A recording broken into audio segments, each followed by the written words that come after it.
Zahitako toy ianao avoko, ny masomo efa mandroro,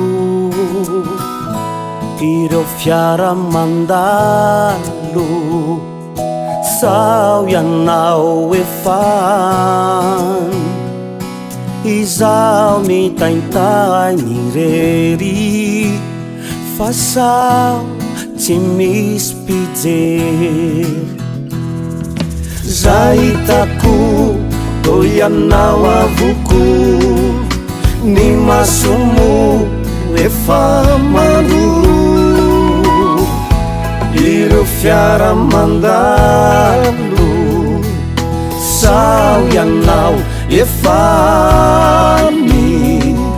izaho mitaintany rery, fa sao tsy misy pijery.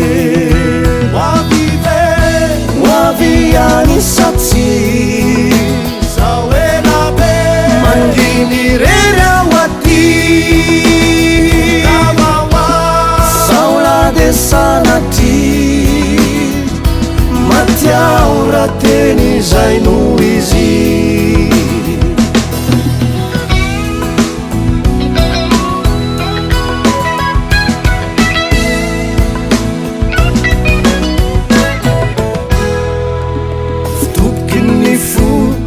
Sambaravara toko tsy mkanilo aiza ihany anao, ny masoandro efa hodify, ny akanjoko manify de manify, andao aveo ny hafanana sao hoe fa tsy tamana.